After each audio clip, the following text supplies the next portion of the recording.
Hi, Brian James, that Micro Four Thirds guy once again. In this week's video we're going to be looking at the Dandy, the little line which used to run between Brampton Junction and the town of Brampton in Cumbria.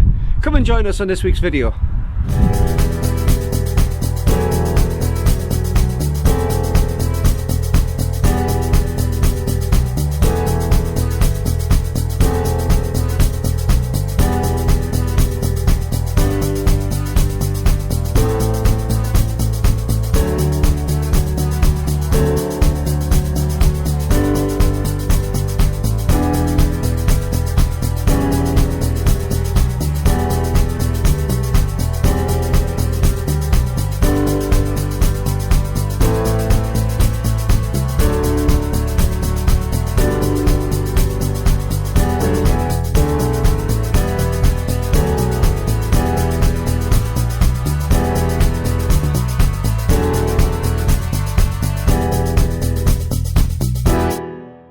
Hello there, Brian James, that Micro Four Thirds guy, with another video.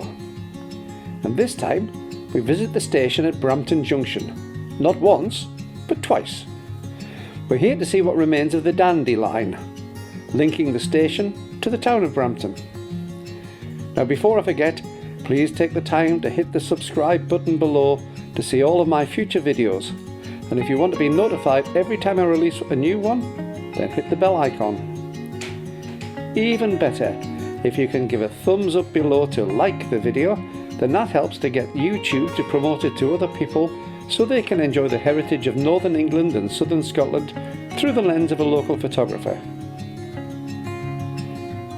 I've said this before in a couple of my earlier videos. Don't be afraid to revisit a place, even if you feel you've got everything out of it on the previous time.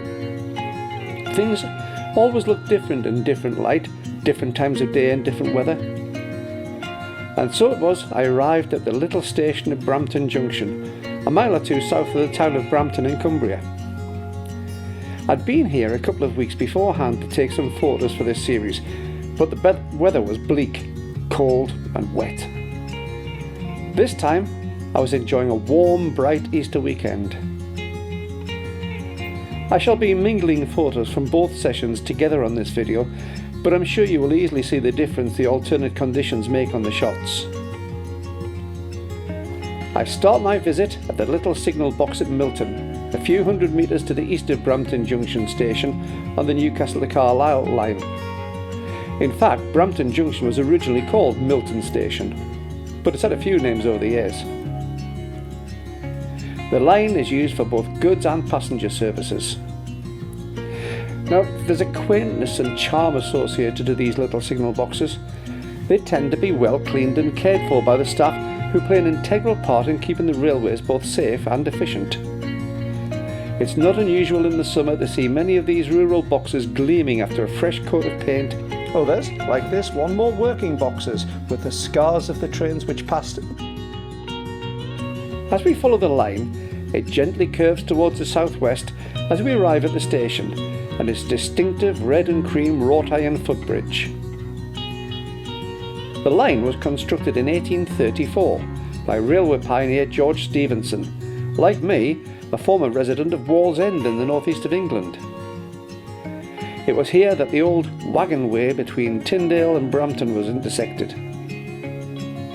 The wagon way was opened in 1796. It was one of the first in the country. It was slightly north of today's Dandelion route. It was built to bring coal by horse-drawn carriages from the mines at Narworth Estate into Brampton for sale. The horses pulling the carriages uphill, then loaded on the empty carriages for the downhill ride. However, Stephenson advised that the now 36-year-old wagonway was unsuitable and proposed a new line to link the town from Milton Station to Brampton. It is this route which is today's Dandy Walk. The station was once home to 3 platforms: the eastbound to Newcastle, the westbound to Carlisle, and the Dandy into Brampton. The 3rd platform can still be seen, moss covered and hidden behind the fence of the eastern platform. The Dandy was opened in 1836 with 3 horse-drawn carriages named Black Diamond, Experiment and Mountaineer. The Dandy supposedly derived its name from the horse-drawn carriages on the previous line. In 1881, a steam replacement for the horse-drawn carriages was introduced with a little pannier tank engine named Dandy Dinmont. The line was taken over in 1912 by the North Eastern Railway, and the track relayed to convert to locomotive power with larger tenders, and services reopening in 1913, with a break from 1917 to 1920 due to rolling stock being redeployed at the end of World War I. It formally closed in October 1923, with the line reverting to its current use as a footpath. Now this was another of my photo challenges, using just one camera and one kit type zoom lens. In this case my Lumix G9 and my 12 to 60 f3.5 to 5.6 G Vario zoom lens. My normal choice would be to bring a couple of prime lenses to shoot with, as I find primes to offer vastly superior sharpness. But as I have stated previously, I'm not shooting as a professional now, I'm shooting as an enthusiast, and so this was just great. Anyhow, all of the shots are destined to end up on social media or YouTube videos, which softens the results even further. Back to the line. I find stations fascinating places, especially the older ones. The intricate build of the ironwork on the bridge and the attention to detail in the shaping of the stonework is fascinating. However, old stations these days are a strange mismatch of old world and modern, with the bus stop type plastic shelters and the modern bus style trains. Speaking of which, here comes the Carlisle to Newcastle one now, followed closely by the return service from Newcastle. When I visited last a couple of weeks ago, it would have been very difficult to take a walk down the Dandy. It was a quagmire of black mud. But now, most of it, apart from a few small pockets, have dried out, and so off I go towards Brampton. The old line bed is joined by several other woodland paths, and is, in the main, easily accessible along its whole route of 1 mile for walkers of all ages and abilities, including those needing physical aids, as it is very much on the flat, apart from the very end at Brampton where help would be needed for those in wheelchairs. The steep sides create a world within a world, and it's a haven for wildlife. Many species of trees are visible: holly, beech, hawthorn, Scots pine, elder, broom, privet, oak, poplar, willow and even crabapple, all clinging onto the sides of the cutting. Many birds, insects and animals also make it their home. It's even home for the odd adder, Britain's only venomous snake, but you'd be very hard pushed ever to see one, as they are so reclusive. They say never look back, and in many areas of life it's good advice, but not one for me in photography. I look back constantly. Many times something can appear rather mundane as you approach it, yet looking back onto it can bring out hidden images ideal for a photo. Now, although quite large and heavy for a Micro Four Thirds camera, I find the huge grip on the Lumix G9 super comfortable and easy to carry for a long time. I use an elasticated wrist strap rather than a neck strap on my cameras, so I always feel comfortable that should my grip slip, the camera is safe.